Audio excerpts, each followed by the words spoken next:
Pada video sebelumnya, kita telah membahas tentang kebenaran.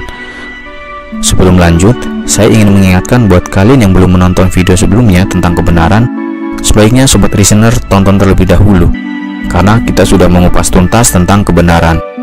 Dan pada video kali ini, ada kaitannya erat dengan teori kebenaran yang sudah kita bahas sebelumnya.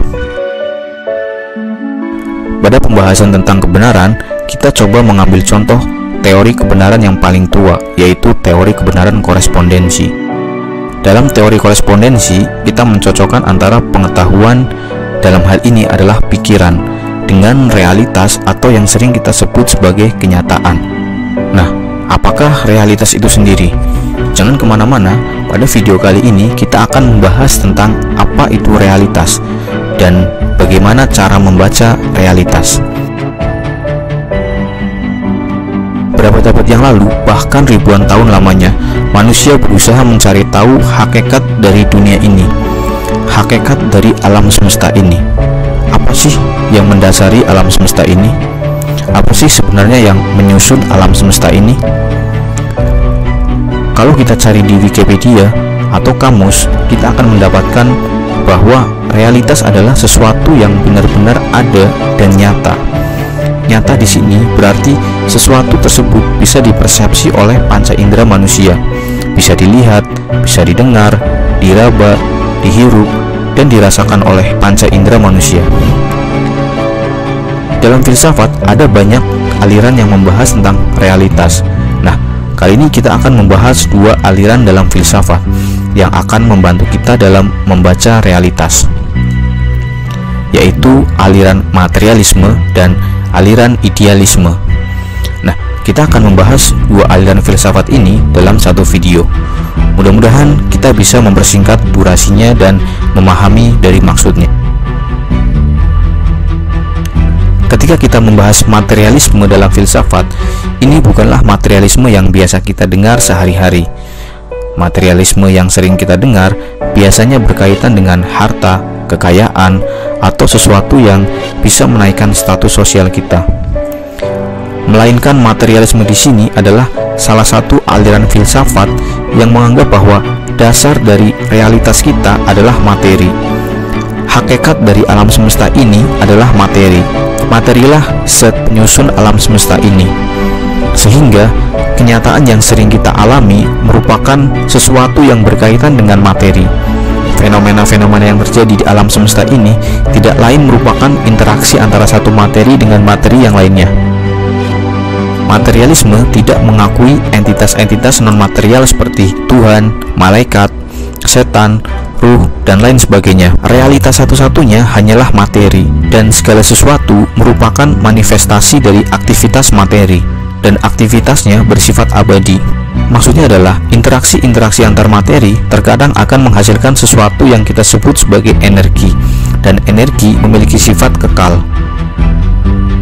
Bagi materialisme yang sering kita sebut sebagai ide atau proses berpikir, merupakan sesuatu yang muncul dari aktivitas otak yang memproses pengetahuan yang didapat melalui panca indera. Dan otak manusia sendiri pada dasarnya adalah materi. Sehingga otak lebih dulu ada, baru kemudian ide atau pemikiran itu muncul. Materialisme juga menganggap bahwa mental atau ruhani sebenarnya adalah otak kita yang berada pada kondisi tertentu. Asumsi ini sebenarnya untuk menolak gagasan tentang idealisme yang akan kita bahas selanjutnya. Materi sendiri adalah segala sesuatu yang memiliki massa, menempati ruang dan waktu, dan juga memiliki bentuk atau form. Gagasan tentang dasar alam semesta berupa materi sudah ada sebelum era Socrates. Demokritus percaya bahwa alam semesta ini pada dasarnya tersusun oleh banyak atom. Demokritus menyatakan bahwa atom berjumlah tidak terbatas dan tidak dapat diciptakan dan abadi. Sifat dari suatu objek ditentukan dari atom yang menyusun objek tersebut. Lalu ilmu pengetahuan berkembang. Atom yang dianggap sebagai materi terkecil yang dianggap tidak bisa dibagi-bagi lagi ternyata tersusun dari elektron, proton, dan neutron. Nah, susunan inti atom dan elektron inilah yang mempengaruhi bentuk dan sifat materi.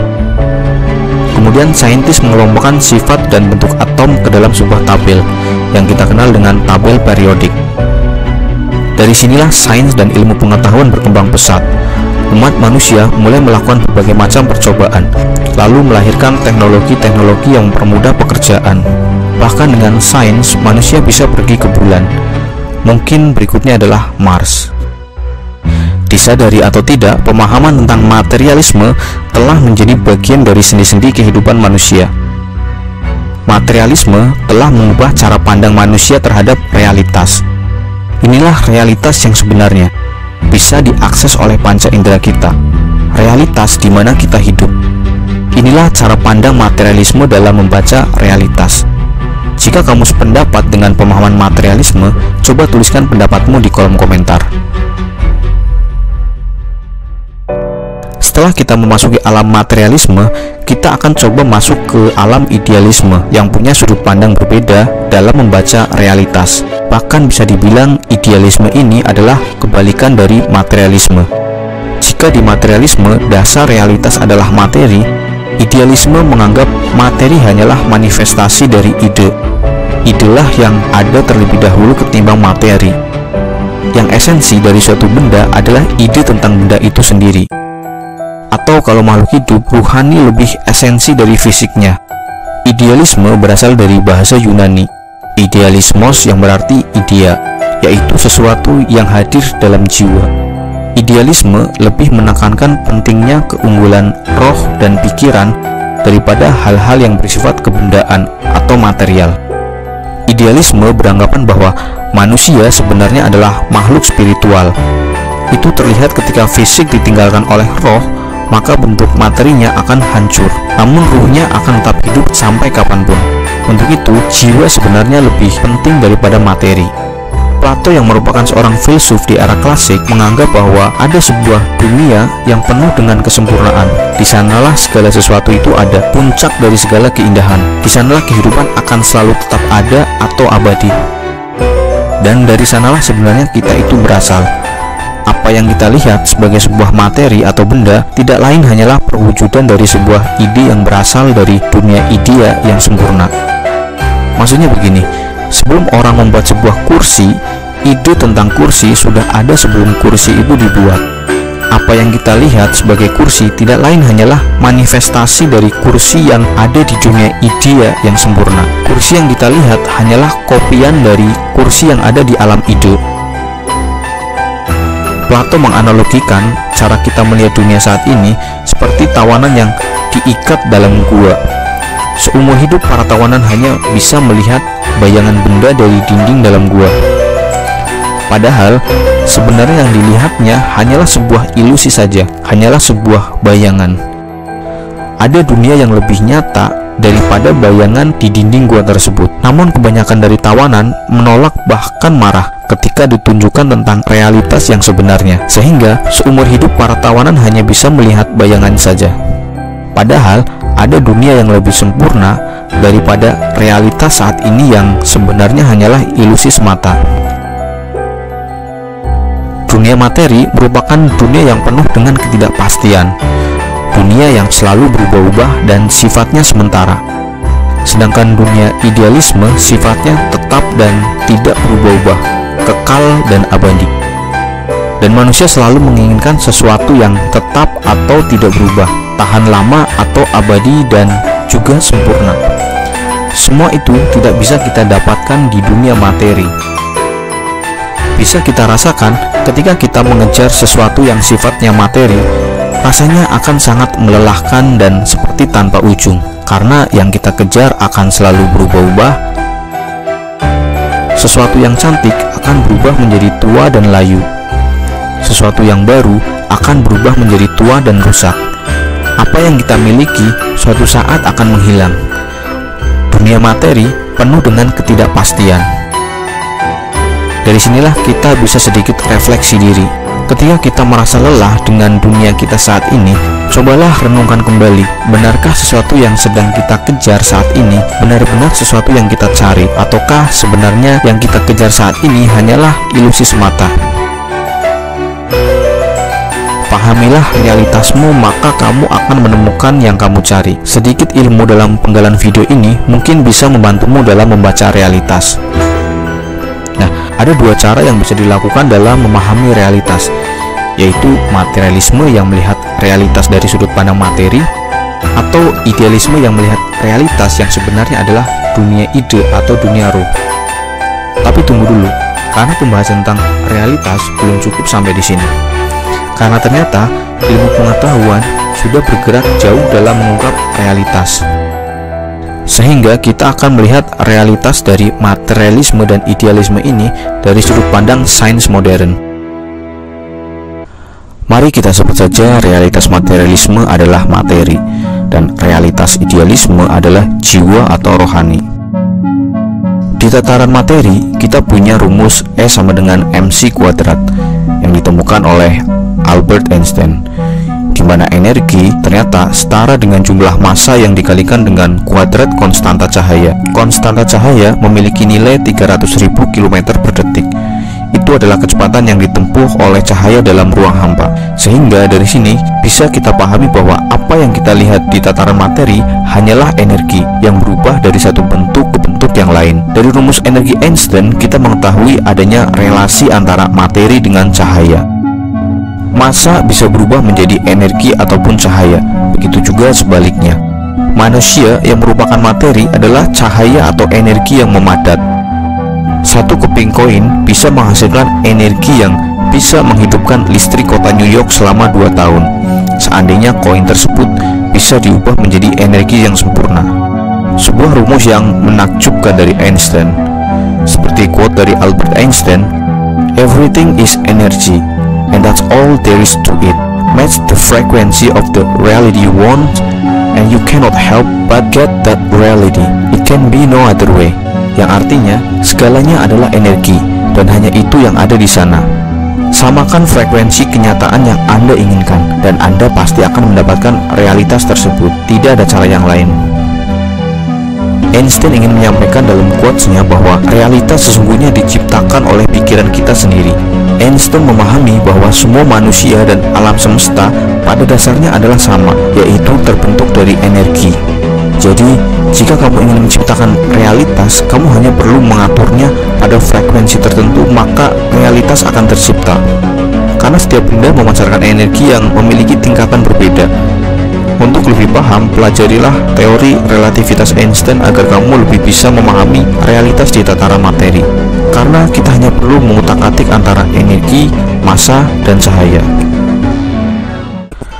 Berikutnya, kita akan coba memahami realitas di tataran jiwa atau rohani. Pada tahun 1900-an, Max Planck mengamati sebuah benda hitam.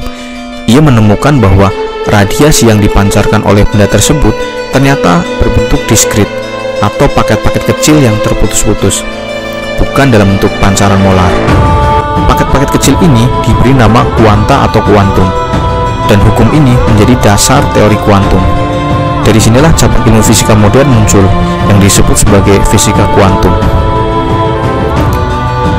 Dari pengamatannya, lalu Max Planck memasukkannya ke dalam sebuah rumus, E sama dengan Hf, yaitu energi sama dengan konstanta Planck dikalikan frekuensi, di mana konstanta Planck bernilai 6,6261 kali 10 pangkat minus 34 joule second, di mana jumlah 1 Hf merupakan jumlah energi dalam satu paket energi atau kuanta. Lalu Albert Einstein mengembangkan lebih jauh lagi, dan ia menemukan paket-paket energi ini ada di dalam cahaya, yang kemudian Einstein menyebutnya sebagai foton. Lalu, apa hubungannya energi dengan jiwa atau mental manusia?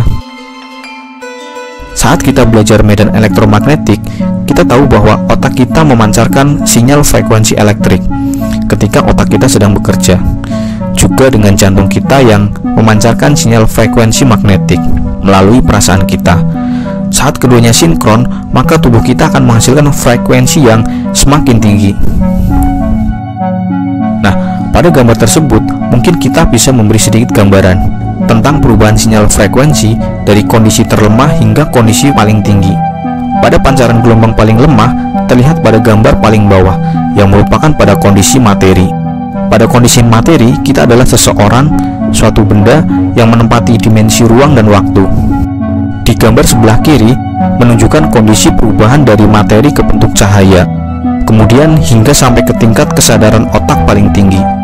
Di sebelah kanan menunjukkan level kesadaran perasaan manusia mulai dari level paling rendah yaitu nafsu hingga ke level kesadaran perasaan paling tinggi yaitu wholeness.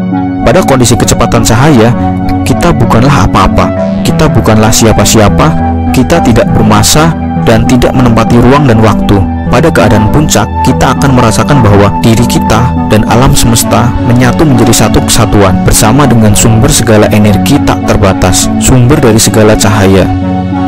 Secara fisik atau materi, kita terpisah antara satu dengan yang lainnya. Namun secara kuantum atau jiwa, kita adalah satu kesatuan. Namun, hanya sedikit orang yang mampu sampai ke level puncak.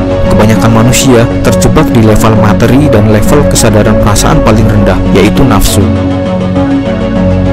Dulu orang beranggapan bahwa sains hanya akan menjauhkan manusia dari Tuhan. Namun sains modern menyadari bahwa sebenarnya semua hal yang ada di alam semesta merupakan satu kesatuan. Saya percaya sains modern akan membawa manusia ke era spiritualitas, karena manusia menyadari bahwa yang paling esensi dari manusia adalah akal. Dengan akal, manusia akan sampai pada level kesadaran akal. Seperti anak ayam yang dipisahkan dari induknya. Secara naluri, ia akan berusaha mencari kemana induknya berada. Selama ratusan tahun, bahkan ribuan tahun, manusia terombang-ambing dalam ketidakpastian dan berada dalam kebingungan. Dan pada akhirnya, manusia dengan akalnya akan sampai pada zat yang maha tunggal. Seperti yang sudah saya bahas pada video tentang kebenaran, agama adalah shortcut untuk mencapai kebenaran yang sejati. Sebagai kesimpulannya, untuk memahami realitas di tataran materi, gunakanlah rumus E sama dengan mc² dari Einstein. Untuk memahami realitas di tataran jiwa atau rohani, gunakanlah rumus E sama dengan HF dari Max Planck. Demikian video ini, mudah-mudahan bisa membantu kamu dalam membaca dan memahami realitas.